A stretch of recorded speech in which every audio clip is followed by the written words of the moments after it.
corner. That's too early, Henry.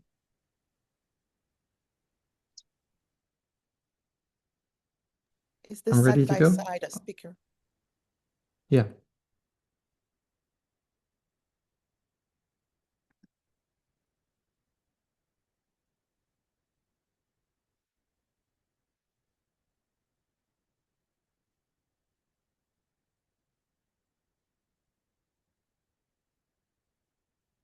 Am I good to go? Or I think so.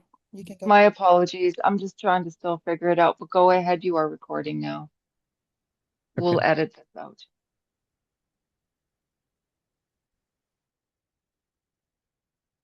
Okay. Well, good morning for you, everybody. Happy Sabbath. Oh, wait, I don't have translation, right? Um, I was waiting for someone to translate me. Um, Happy Sabbath. So it's 5:30 here in the afternoon. Um, so I need to get used to this because I always have translation and I actually like it to have translation because it goes a little slower and you have time to think, etc. So um, we'll get there, I guess. Um, so yeah, I'm glad to be with you. Um, I spoke with Katja shortly before this meeting, and I asked if there's any questions, if there's a list of questions that she could send me from the group. There wasn't really a list of questions, but apparently you have had some discussion amongst yourself about the recent developments of the message of our understanding of Revelation 17 and the beasts and the heads. So I was thinking of just starting my presentation, and I think I will touch on things you've been discussing. But if there's any questions, I really would like you to speak up and ask a question, and I'll see if I can answer it or respond to it. But it should be a discussion really, or I would like it to be a chat rather than really a presentation from the beginning to the end, just me speaking. So if there's any thoughts, please share them. Questions, please. So yeah, that's that. Um, so before we start, I want to state that um,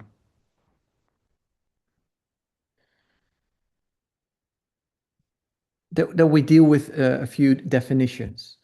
So we have some definitions in the past already, some weeks ago at the ICM.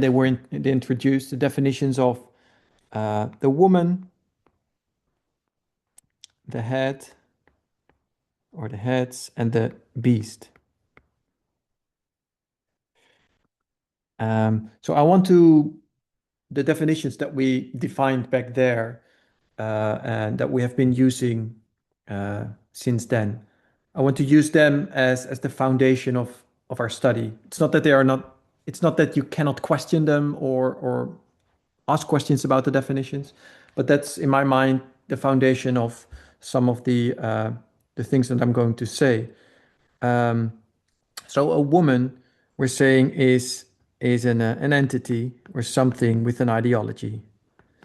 Um, with an ideology. And a head is a political institution.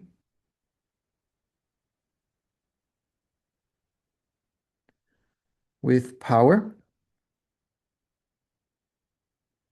And the beast is that same political institution with power that has adopted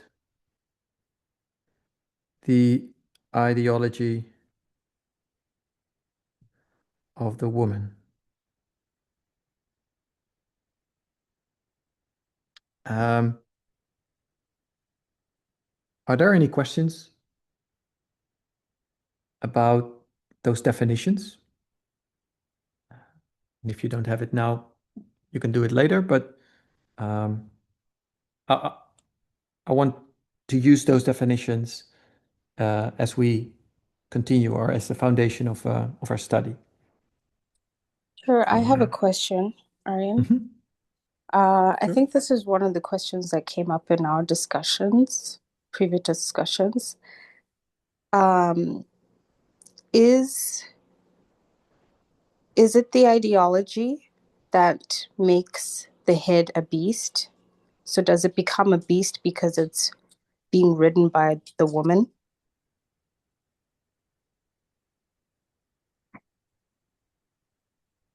That was the end of your question. All right. Yeah, short answer, it's yes, it's the ideology because I would suggest that the head always has an ideology. There's always an ideology, and that ideology is changing. At some point, it changes, and that that turns the head into a beast, really. So it is the change in ideology, yes. Um, and maybe as we go and look into this a little bit more in depth, we can touch on that or see where that's coming from. But my short answer is yes. Is that good for now? Yep, thank Or you. did you have any thoughts yourself about it? Uh, no. I guess my other question would be the reason why I'm asking is the head and the beast. Their definitions are synonymous, with the exception, if I understand what you're saying, with the exception of the beast is specifically become the beast because it's adopted the ideology of the woman. That's what we're saying. Okay. That's what we're saying. Yes. Right. Yeah. Yes. Okay, thank you. Yeah. I have a question. Mhm. I'm just wondering if you might explain how the beast and the head are separate or the same. Because in the definitions, Okay. they're kind of different. And so, how are they different and the same or separated and the same?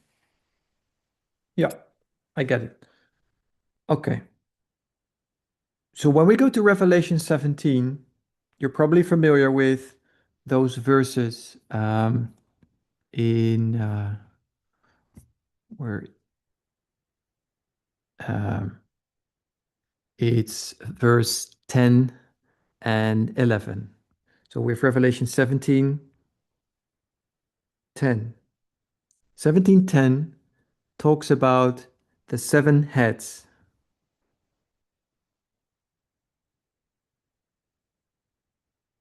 And what does it say about the seven heads? It says that there's a group that is fallen.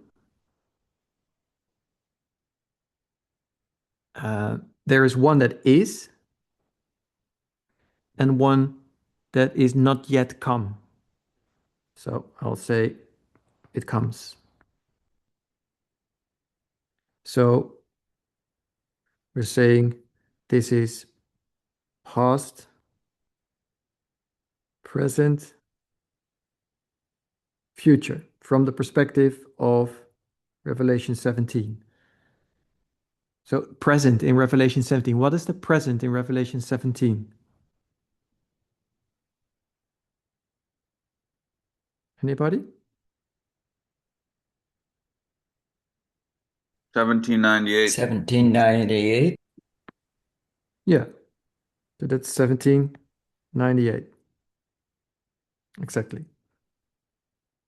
So, and then we have 17 verse 11.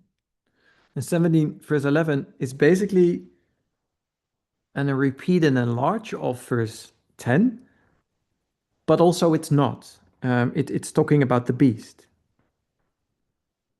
Now it's talking about the beast, and it explains a little bit more because it says this, it gets this same riddle. You have this same riddle here it says that the beast that was, so that's the past. And then in the present, is not. And then we have the next, even he is the eighth and is of the seventh and goeth into perdition. So something cometh. It's called here the eighth, but something that will come. How do you say eighth? So, so it's a repeat and enlarge, but at the same time it's not, because when you look at it, here there's this difference. You see that? Because in the present it says that there is a head. There is this head, but there is no beast. You see that? So people always have, and I understand, a difficulty with understanding the difference between the beast and the head, and is it not the same, or is not just the head a representation of the beast in a particular time period? Yes, that is true in a certain way, but there is also a time period where there is no beast, or there is a beast but it's dead. So what does that teach us? What does that mean? And when is the time period?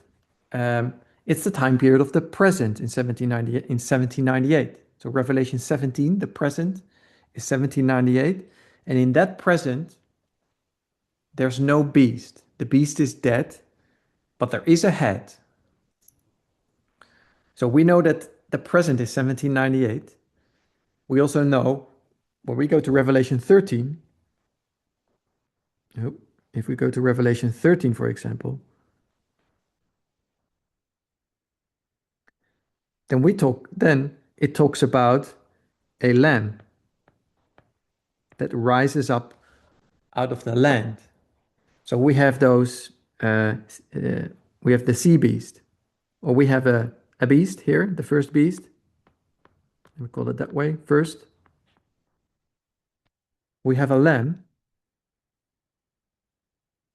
and then it talks about the dragon.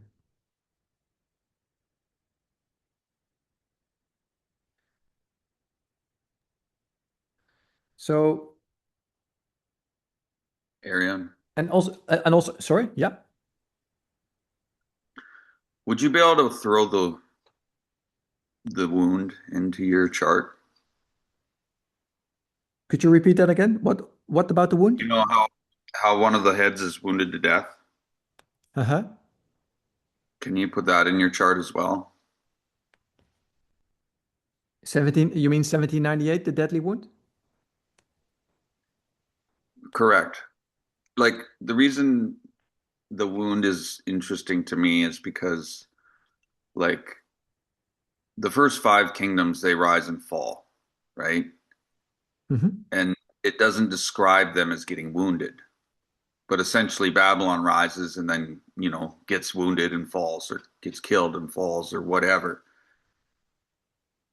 So it's interesting in the fact that it describes that, and exactly because we equate that to the papacy, right? But the kings would be the heads. Does that make sense? Mm-hmm. Or could you elaborate maybe on that thought a little bit? Sure. Essentially, the problem in my mind is that when we say that it was wounded to death, it was the woman that was wounded, essentially. You know what I mean? Yes. Yeah. Versus the 10 kings being wounded. Um, or if you don't want to touch Yeah, that, no, no, that's no, no, fine. no. I'm thinking about it. The problem is that we deal with Revelation 13 here. And that's not a problem necessarily. The problem with Revelation 13, it's a different chapter. And I'm not sure whether you could use the definitions that we have made up from that we have defined from Revelation 17. You can use those same definitions for Revelation 13. I think you're going to get in trouble when you do that. So That's that will probably be why. my Yeah, first you're right. comment. Um, Secondly, there was something I wanted to say.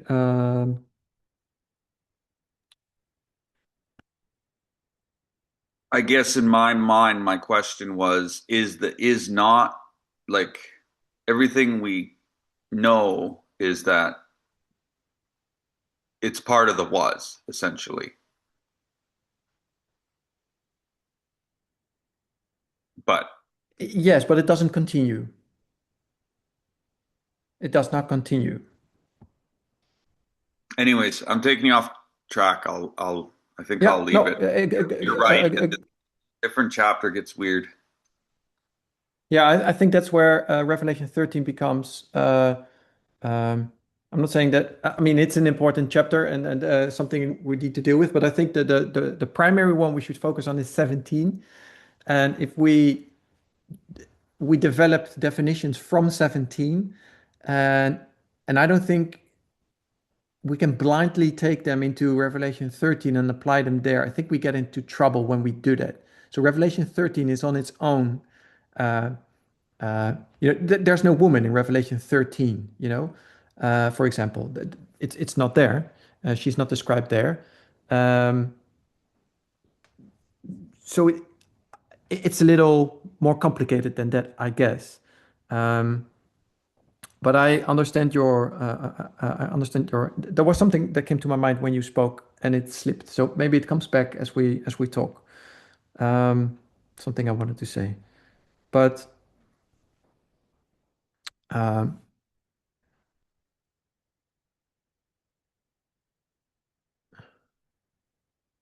oh yeah, okay. A question I had when you spoke.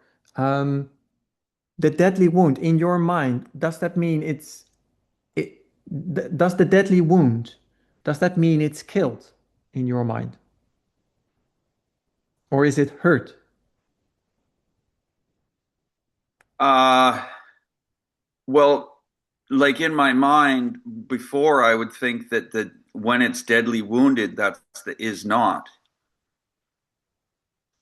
but that doesn't line up because the deadly wound happens to the fifth kingdom and it's in the sixth kingdom, then it is not. And so um, I've kind of been struggling a little bit with that because there's a couple of um, So ways I could go on it, I guess. Adventism has, I think, always, at least I did, when we talked about 1798 and the papacy and the deadly wound, that it was, I always had in mind, it means the papacy was hurt. And somewhere behind the scenes, it is going to develop and grow, and it will rise again. But I think if you go to Revelation 13 and read from it, um, ooh, it talks about a deadly wound that is healed, but it also talks about verse 14, and they should make an image to the beast which had the wound by a sword and did live. So there was actually the deadly wound was a wound by a sword. And then if you go to verse um,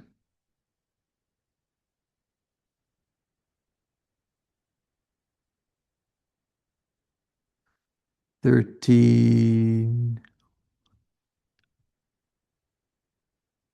10, it says, "He that killeth with a sword must be killed with a sword. Here's the patience of the here's the patience and the faith of the saints." So if you put those verses together, verse 10, verse 12, I think, verse 14, I think you can show that there's something that is really killed. It's killed by a sword. So it's not like there was some punch, it received a punch, it was just gone. And I think that's at least where I was in my mind, in my traditional Adventist understanding with 1798. And I think that's also where many Adventists end up getting into conspiracy theories. When you think, oh, the papacy is behind the scenes and there is this, uh, uh, because we can't see it rise, but it must be there. The Bible says it must be there. So you go into conspiracy theories, um, that behind the scenes, behind everything we see in the news, there's something secret happening. Um, and one of the reasons is, I think, that there was this idea that the deadly wound was just a punch. Uh, and I would argue, no, it's kill. It's really death, an end. And then there is a resurrection, but that's something different than receiving, you're a little hurt and you will grow again. No, there's a death, there's really a death, it's killed, and then there's a resurrection. And when we say there's a resurrection, it resurrects in a new body as Christ died and resurrects. But when it resurrects, Christ resurrects in a new body, in a new form.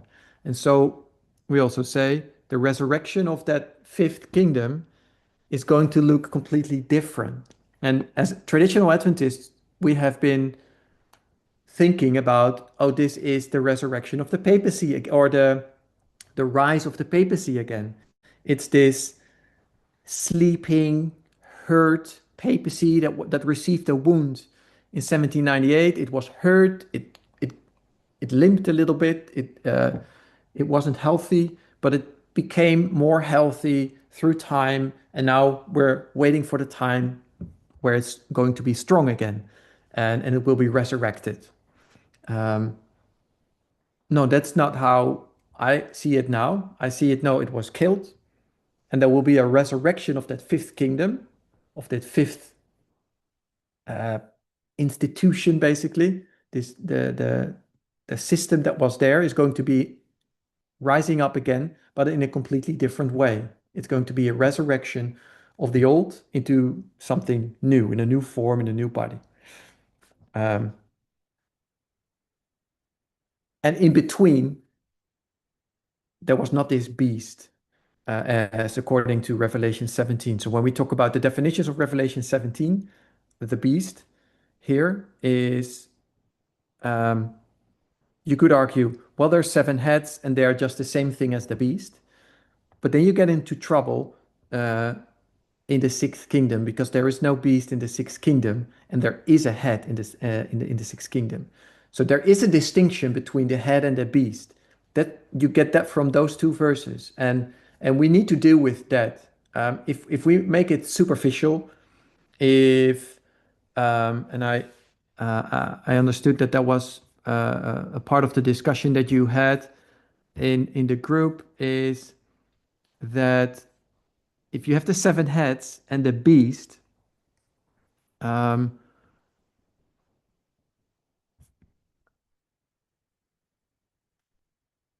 how do we know that there is this difference? I think that's where you get to these verses. There must be a difference between the head and the beast, because in the sixth kingdom you have a head and you don't have a beast, and we need to deal with that fact. So that forced us to look into this more and see that there is this distinction. And if we go to Revelation 13 only superficially, so to speak, you have this first beast, you have a lamb and a dragon. I think we, as Adventists, we know that this lamb-like beast is also this beast that rises up in 1798. So there is this lamb, a beast that is associated as lamb-like is connected with 1798. So there is this lamb here, there is a head, and there is no beast. So the fact that there is no beast makes it, in Revelation 13, makes it a lamb, because you have a beast here and you have basically a beast here. It's called a dragon, but dragon is the same thing. It's a beast and a beast. And in between you have this lamb. And what makes it a lamb? Well, I don't know. But if you go to Revelation 17, it makes it a lamb because here there's no beast. So there was a beast here, there's a beast here, and there's no here. What is there? There's 5 heads are here. There is a head here, and there is a head here. So I'm saying, and I think we all understand that lamb-like means, let's say, lamb-like means good, right? Compared to what this is. This is bad. Whatever bad and good is, this is how we've, as Adventists, traditionally seen it. You have this bad thing, then there's something good rises, and eventually you have this bad thing again. And yet in Some- verse 11, Somebody wants to say something? yes, Oh, Arjan, and yet in Yeah. verse 11, it calls him a beast, the lamb-like beast. I saw another beast coming out of the earth that had 2 horns like a lamb. So what do we Revelation do? 17. Yeah. Mhm. Revelation 13:11. So what do we do with that? Do we consider that beast as different from our definition of the beast in Revelation 17? And do we just consider that to be an animal? Yes, good point. I think there's this, what I just had before, what I mentioned before, is that there is this difficulty with the definitions between Revelation 17 and 13. I think, yes, it is. We see rise another beast, but I think it had some different characteristics compared to the beasts before and the beasts after. The characteristic of that beast is that it's lamb-like. So it has this positive characteristics, where all the other ones, that was like it had feet like a bear, a mouth like a lion, and a leopard. And so it was all those wild animals compared to this lamb-like beast. And then you have a dragon at the end. So that I see what you're saying. Yes, it's a beast. But I don't think we can use that definition of Revelation 17 and say, okay, then that lamb-like beast is also a bad beast, so to speak. Because I think when we look at Revelation 17, you see this, Revelation 13, you see this same pattern of bad, good, bad. I think that is not like a spectacular conclusion. I think that is traditional Adventist understanding, basically. You have a bad thing, something good rises, and then you will have something bad at the end. And yes, I understand the word beast is there, but I think for this discussion, should ignore that. Aaron, If that's fine. Yeah, sure. I just want to throw one other thing into this conversation, and that is the fact that the beast is a mountain, and we understand mountain as a world-dominating empire. So we should see each head, like starting with Babylon, all the way the first 5 should all be world-dominating empires, because a beast is a mountain. So that makes the lamb, if it's a beast, it would also be a world-dominating empire. And then the dragon, it also has to be a world-dominating empire.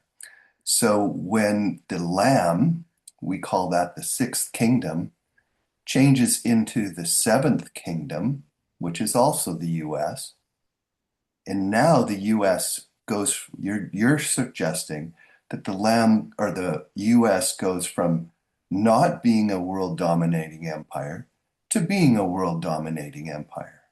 But the sixth kingdom shows that or the United States as the sixth kingdom, it's the currency of the world, everything else. It shows, I look at it and I see it as a world dominating empire, but a good empire.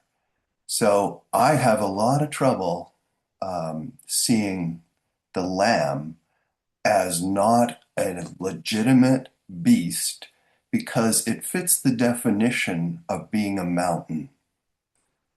And it has its own head. It doesn't rely on the seven heads of the sea beast, which is the beast of Revelation 17. Sure. So, you took from my words, I guess that I say because don't use the word beast, that it's not a world dominating power. I think I agree with what you said. So, um, I see the sixth kingdom just as all the other kingdoms. It's this, as you described it, a world dominating power. And all the kingdoms before were, and the seventh is going to be that as well. The only difference is that the sixth is, let's say, it's good. It's a good version of it. Um, so I don't So it's a, disagree with so it, that. so it's a beast, but it's not the beast of Revelation 17. No, that's why I said let's not use the word beast here because it's going to confuse if we use the definition of Revelation 17. I know 13 uses the word beast. It is a beast. It's the beast of Revelation 13. If we are going to use the definitions of 17, because 17 says there is no beast in 1798. But isn't the beast in Revelation 13 the beast in Revelation 17? It's just that it's the sea beast and not the earth beast. Um, They're both in Revelation Revelation 13. Revelation 13 describes 1798 as there is this lamb-like beast rises up out of the land beast. I And, see. It and says, stood on the. Revelation 17, Revelation 17 also says 1798. It says there's no beast. So the beast in Revelation 13 and the beast in Revelation 17 are not the same thing. At least I not the know. lamb. I agree. Well, I agree and I disagree. I would say I stood upon the sand of the sea, and I saw a beast rise out of the sea, having 7 heads, 10 horns, and upon those horns 10 crowns. This is describing the beast of Revelation 17. Okay, And yeah, then the first beast. Yeah. In Revelation 13 it says, and I beheld another beast. Another means separate and distinct. That's the definition of another. So a Yes. separate and distinct beast rises out of the earth. So we Yeah. have two beasts, one that Revelation 17 goes through and describes, and two in Revelation 13. Revelation 17 doesn't say anything about, really talk anything about the second beast, the sea beast. I mean the All right. earth Yeah. beast. Yeah, sure. I think Revelation 12, 13, 17 all tell you the same story, but tell you it a little different from another. So those beasts there are telling you the same story. It's those several heads, horns, crowns. It's this same. It's a repetition. It's like the Gospels, but every Gospel teaches you something different about the life of Christ, or about, and that's all those. You have the seven, yeah, the 4 chapters in Daniel, chapter 2, 7, 8, 11, tells you the same story over and over again, but it teaches you something different. And I think that's what 12, 13, and 17 do as well. Um, and like we do with Daniel 2, you cannot take a symbol from Daniel 2 and apply it in Daniel 8 because Daniel 8 talks about beasts, Daniel 2 talks about metals. So it's not one on one. It's a different parable, but Different perspective. but but a different perspective, yes. And I think that's 12, 13, and 17 as well. So it's tricky to merge them into one story. Um, so that's why I try to stick with 17, and I only touch on 13 only to basically remember of what we already know is that there is this lamb-like beast that we see in 1798. Uh, and I only want to show that in 1798, Revelation 13 says there is a head, there's not a beast. Revelation 13 says there is this good beast. Um, so the point I want to make there is a difference between the beast and the head. And the fact that there is no beast in Revelation 17 in 1798, um, the falling the taking out the death of that beast makes that kingdom a good kingdom. So that beast is something that makes it bad. And when that falls away, you only have a head left, and then suddenly it's good. So Okay. that brings us to the next point, is that heads are good. Because if you only have a head, Revelation 17, if you only have a head, you end up having a good kingdom.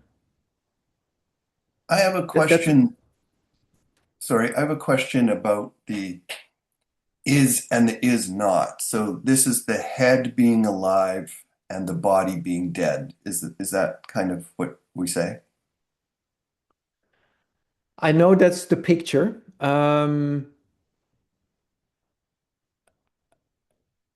Parables have their limitation. So I would argue that the beast and the head are two distinct things. So how is okay? So if you're saying that, then Because you can help have me a to head without a understand. beast.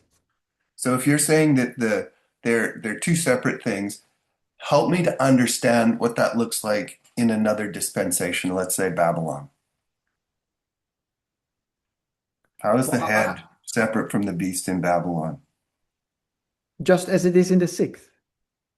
No, I want to I want you to try and explain it to me because the sixth we know is a special case. We got a good beast and a bad beast, but I just want to try and understand the idea No, between this there's no good difference of a beast. head and a beast. There's no good beast in Revelation 17. So stick with I 17. okay, sticking with 17. There is no good beast.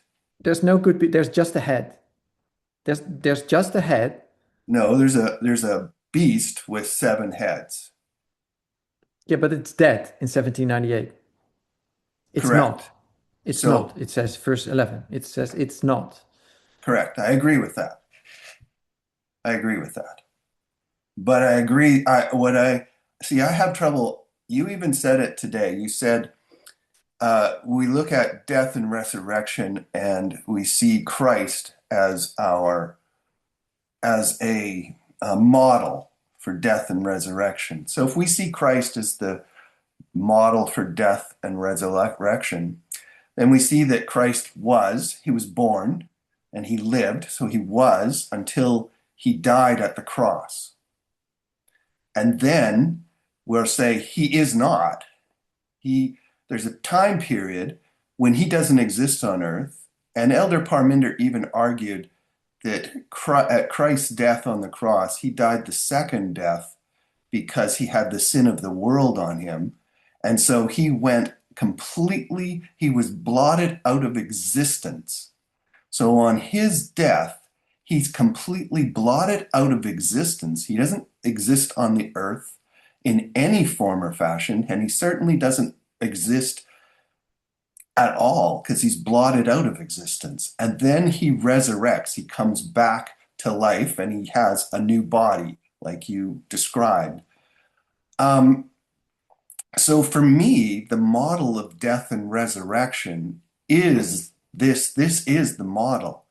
And I cannot see using this model that Christ's head was alive when he was dead.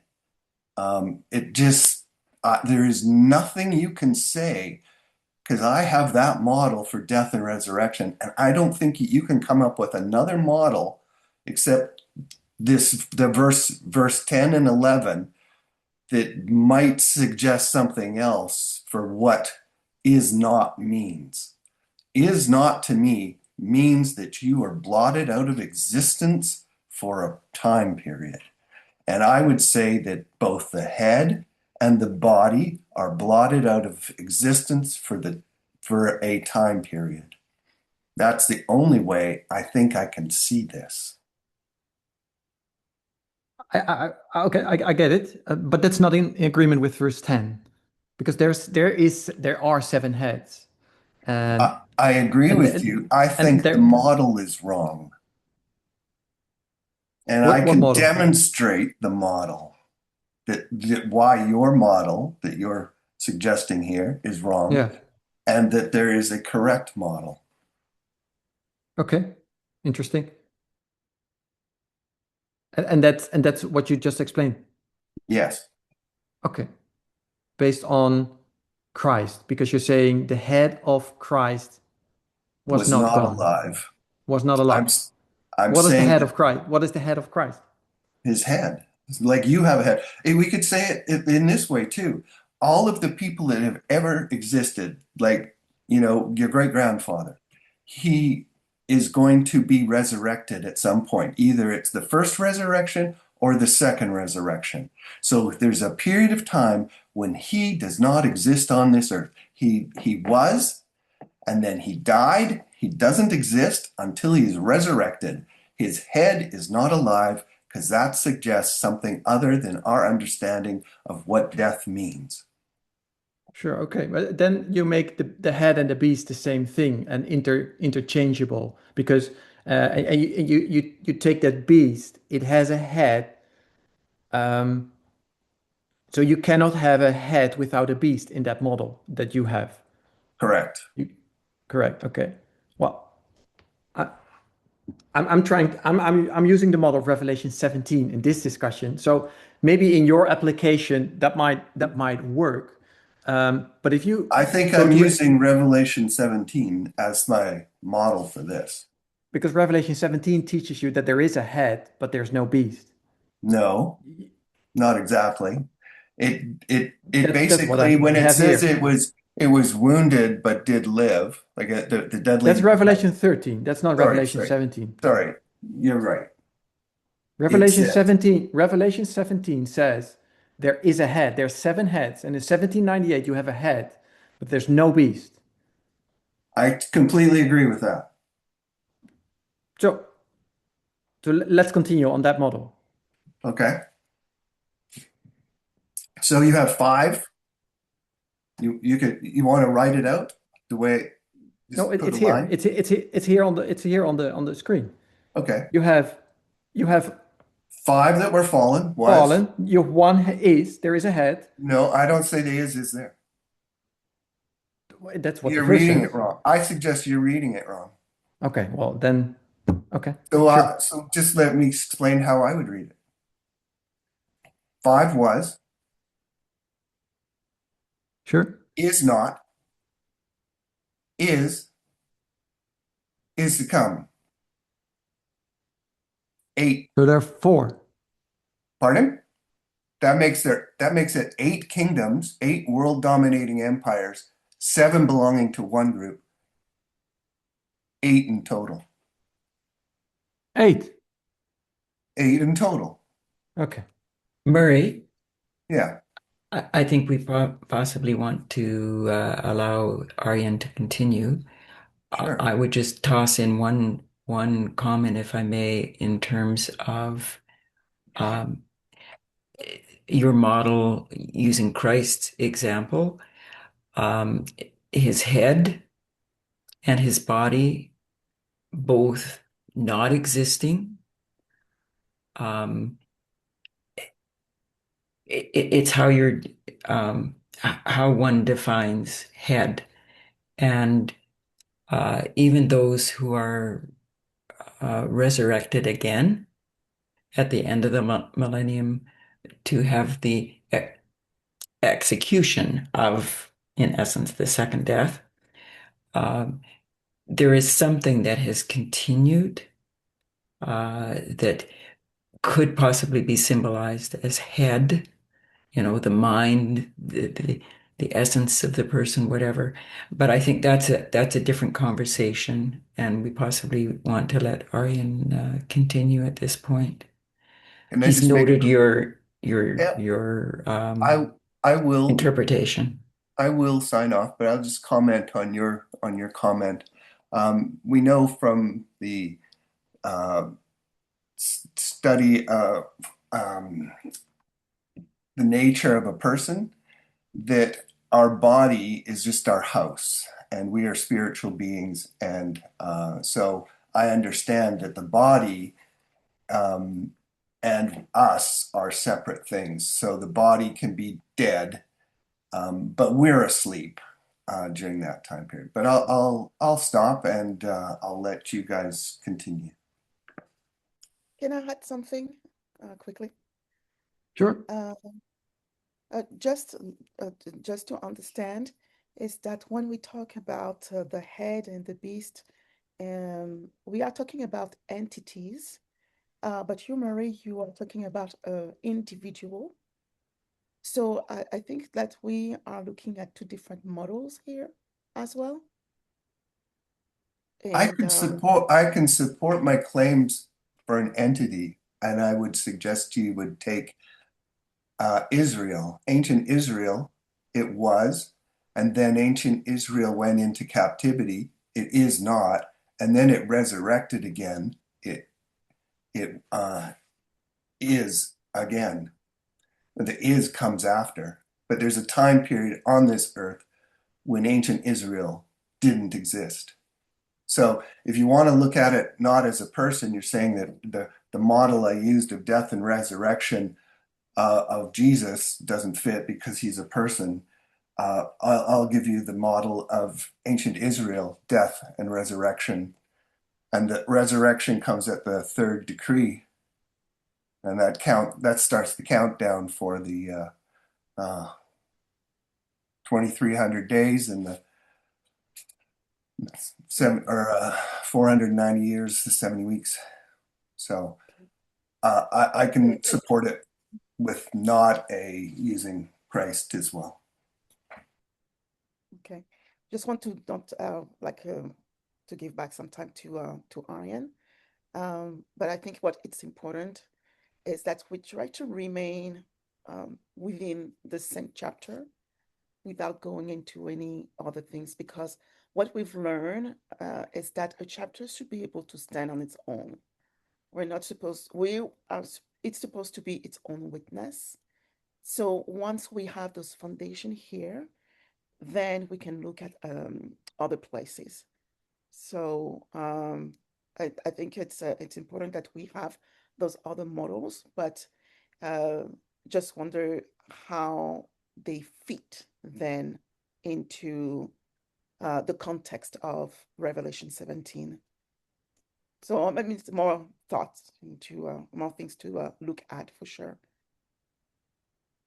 Thank you, Katja. Yeah, I think that was a good additional thought that Revelation 17 should stand on its own and should work on its own without looking to other chapters. So that's what I've tried to do here, to say like, if you take those two verses, you can only conclude that there is a distinct, whatever the distinction is, there is a distinction between the head and the beast. And when you read this chapter, and I did in the past as a Adventist, traditional Adventist, when you read that chapter, you think, oh, heads and beast, they're the same, basically the same thing.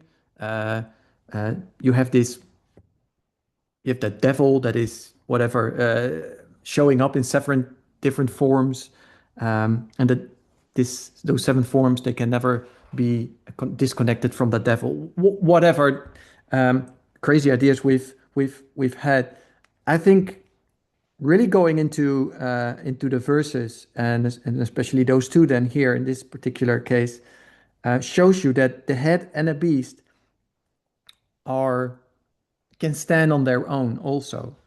So there is a head here in we have a head, the sixth. If we look at the sixth, there is a head, and there's no beast. And that suddenly makes this sixth kingdom, makes it good. So oh, that's not a head, actually, it says something different. So because this sixth is demonstrated as different than everything that was before, as it also is described in Revelation 13. So you have this lamb-like beast that is different from what there was before and what is going to come after. So there's this distinction. And the distinction is that there is no beast, but there is a head. And the other thing is that the six is not the only one having a head. It's actually all the ones, all those kingdoms, the five before, and the one that is to come, they all have a head. And if this head is something good, that's what we can see here in the sixth kingdom. The sixth kingdom only has a head, which makes it good. But the other kingdoms have a head too. But they are not pictured as good. So there's a reason for that, and we need to find out why. So we've been looking at, so if we put it on a line,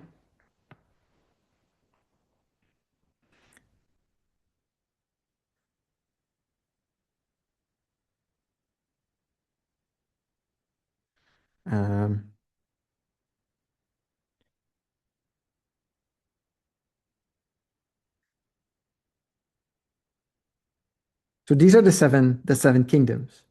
They all have a good head, a head, a head. They all have a good head. This one has a head. This one has a head. And then this one has a beast. A beast.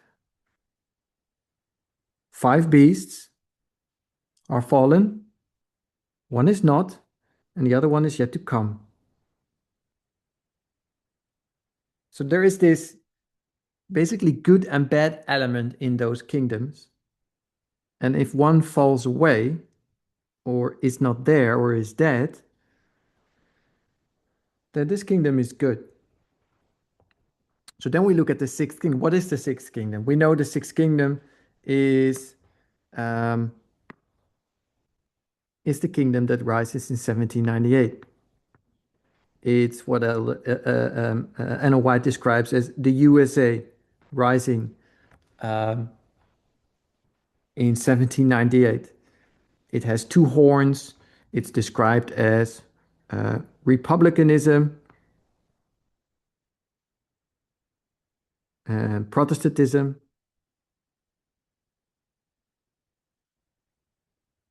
So republicanism, Protestantism are the characteristics that you could say that mark the USA here at the beginning. And Protestantism doesn't mean it's a Christian nation. Protestantism means it protests. It's against everything that persecutes. It's against everything that is basically, you could say republicanism is you fight for the right for you have the right to self-govern, I would say. And Protestantism is the right to follow your conscience. You cannot have persecution based on what you believe. Whether that's religious, it doesn't necessarily have to be religious, this Protestantism element. It's just the right to be someone, to be who you are. Protestantism is the fight for feminism. Protestantism is the fight against racism. Protestantism is the fight against sexism. It's the right to be who you are. Human rights. Human rights, yes, sure. So that's what republicanism and Protestantism, in its essence, stand for, and that's what is demonstrated in the USA in the beginning, as this country, this a land, this lamb-like beast, or this sixth kingdom that has the potential to become this glorious land. It's the glorious land, but the glorious land should uh, progress. It has the potential to make progression, because it's not like perfect or something in the beginning, but it has this potential to become to grow and develop. So because we have those two symbols and they are distinct, we need to understand what they are. Uh, and we have the woman there. And this woman is there as well. And there's this tricky verse also. I think it's verse 3 of Revelation 17, where it says, "The woman sits on all heads. And she carried me away in the spirit into the wilderness, and I saw a woman sit upon a scarlet-colored beast full of names of blasphemy, having 7 heads and 10 horns." Um, And so verse 9. and verse 9, "And here is the mind which has wisdom. The 7 heads are 7 mountains on which the woman sitteth." Exactly. So I would suggest that those verses, verse 3, but also verse 9, is what we call um, um, a panoramic view. So what is a panoramic view?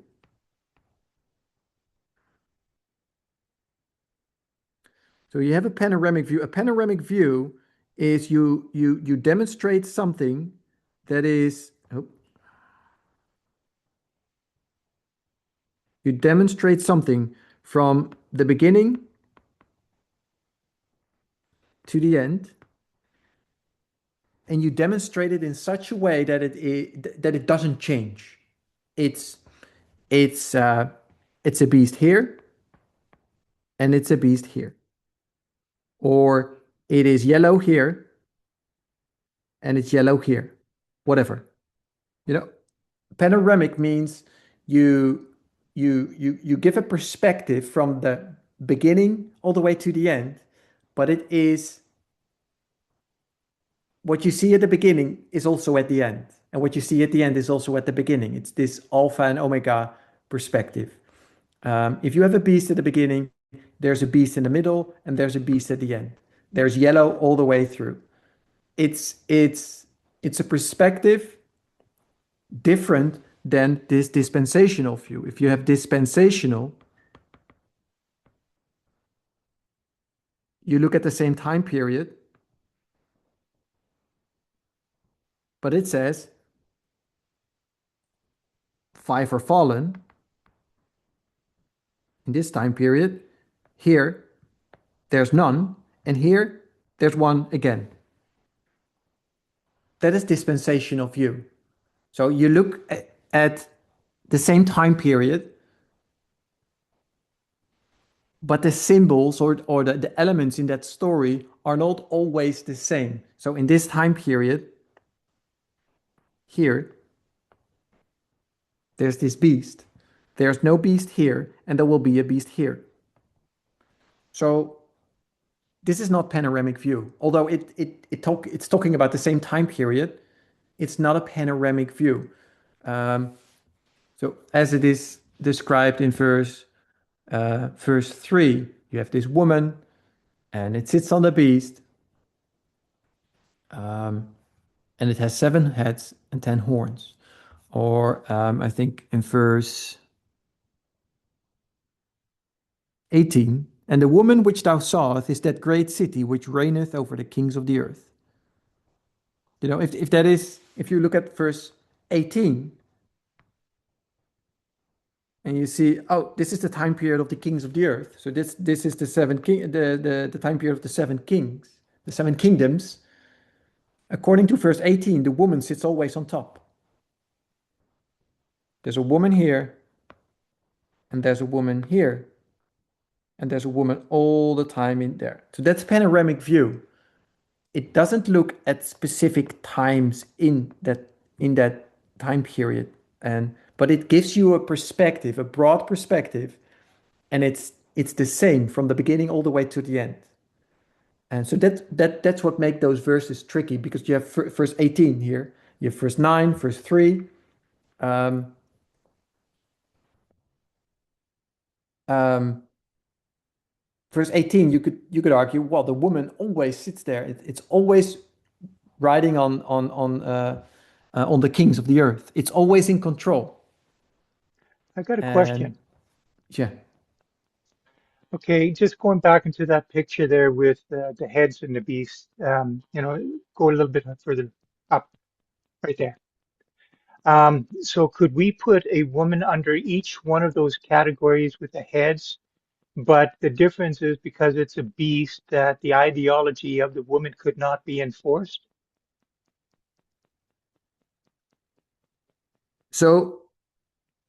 so you're asking, where's the woman in this picture, basically?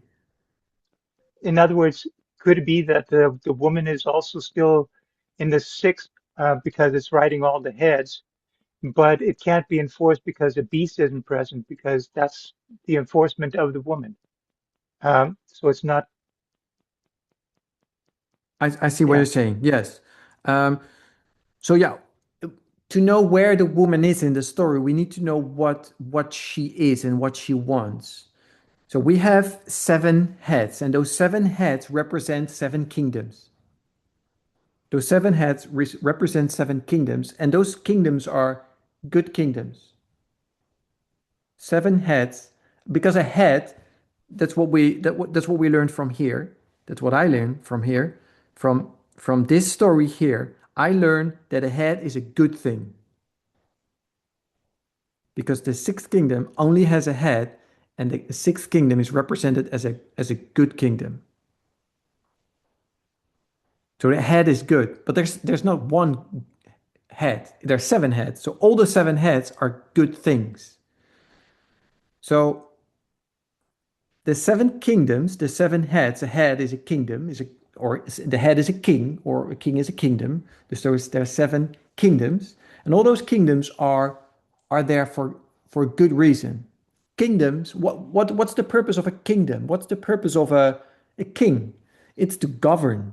It's to protect a group of people that lives at a certain place. It's to serve that people that live at a certain place, and there's this king ruling over them. And ruling isn't necessarily a bad thing if you do it the right way. So this kingdom is there, and now the part of the story, if you look at Revelation 17, it's like what is it what the woman wants? The woman wants to ride those kingdoms. It wants to have control over those kingdoms. So there is this good entity or a good institution. You call it a kingdom, and the woman wants to have control over that kingdom. This woman it's described here in Revelation 17 as, let's say, a bad woman. So it is a bad woman that wants to have control over a good institution. A kingdom is a good institution. And this woman wants to control this good institution and turn it into a bad institution.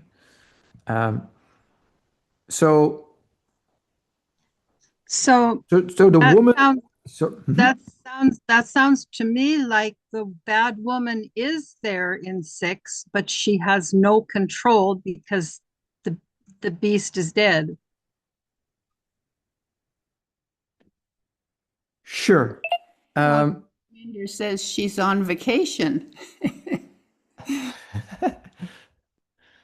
Yeah, she's on vacation. She's there, but she's not interested. And that's, I think, what makes the 6th unique, because the 6th kingdom is a different kingdom from all the ones before. The 6th kingdom is set up here in 1798, and in the time period before, in this, you have the American Revolution and the setting up of this kingdom. And you have this government set in place with the three branches, and you have the Congress and the House of Representatives, you have your judicial element, you have the executive element, you have the legislative element. So there are those checks and balances. Also for just the executive branch, there is checks and balances where the president doesn't have ultimate uncontrolled, unrestrained power. It is limited to what the president has. So this kingdom, the the the the place where the real power is, it's basically before in those five kingdoms here. It's the place where the king is, where the king sits on the throne. This is where the real power is. This is the place where the woman wants to have their control.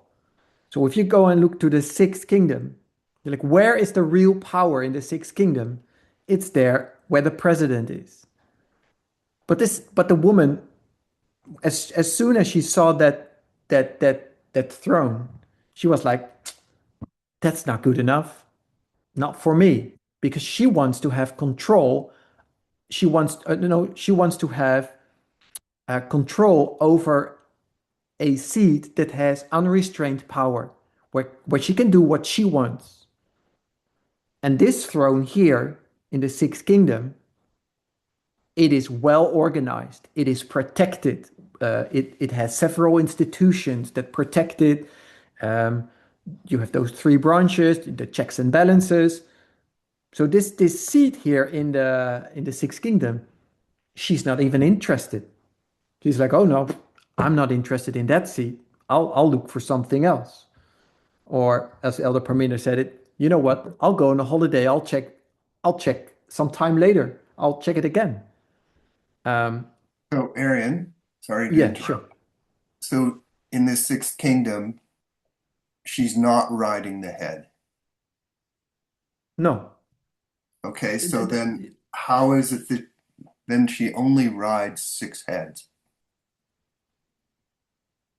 Yes. Okay, but it says in verse 9 that she rides seven mountains, seven heads. Yeah, sure. It says it in verse 18. It says it as well. That's the verse I just referred to, the panoramic view. Right, but we're missing a head. If she's not riding six, then she's only riding six heads. There's not a seventh because she's missing one. She's not riding it. She's riding the beast with seven heads. Okay, so she's so if the but okay.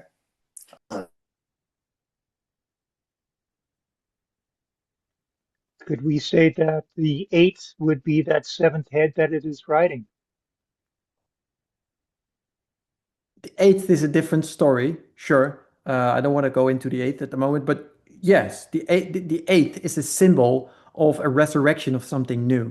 The eighth is a symbolic number in the Bible as resurrection, as a new beginning.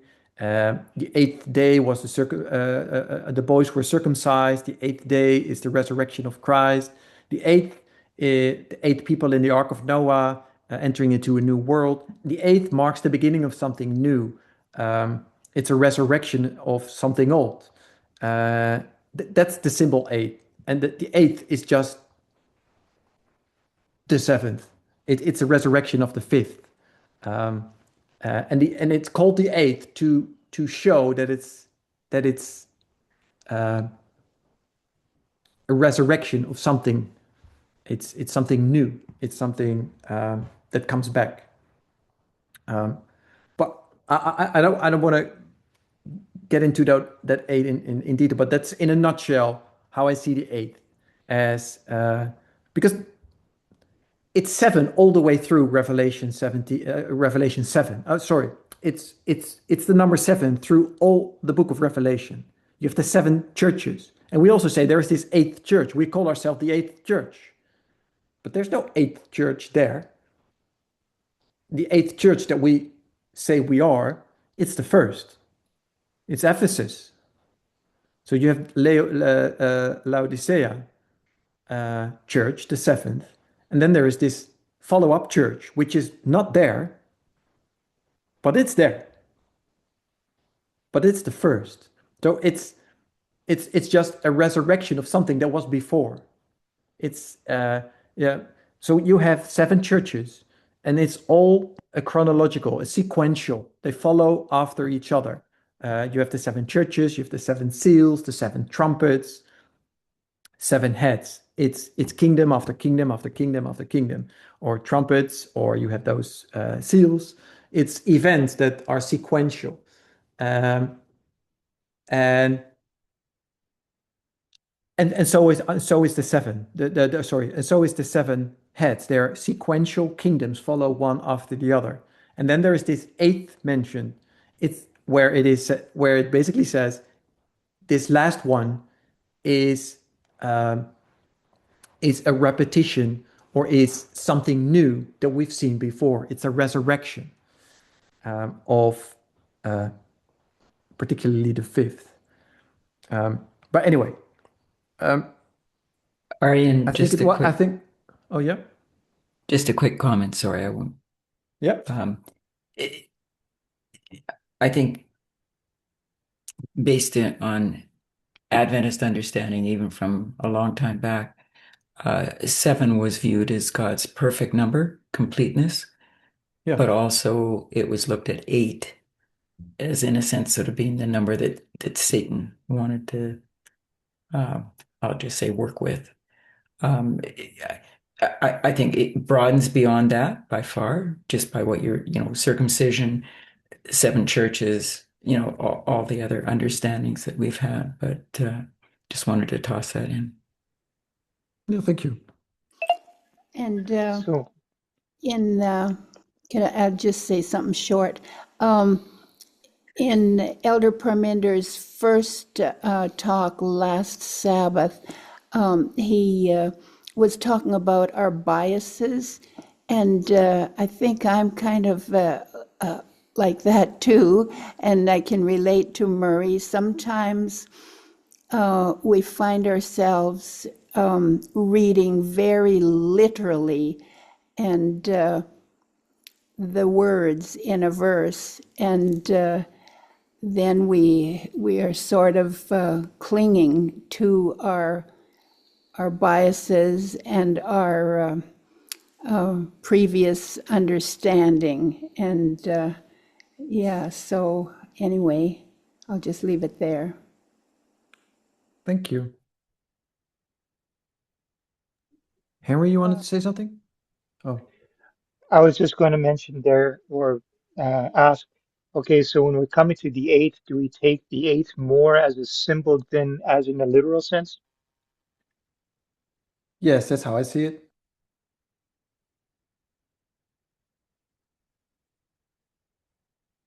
There was another voice. Yeah, that was me. That was just to let you know that your time is up. Oh, Sorry. all right. All right.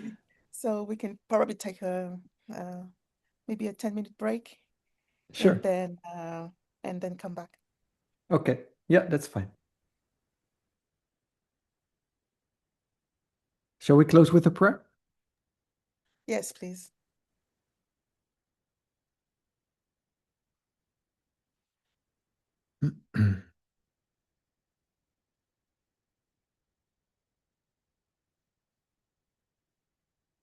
Dear Lord, we come before you at the end of our first study, and we thank you that um, you guided us through this first hour. It was nice to have a nice discussion, to talk with each other, to be able to ask and answer questions.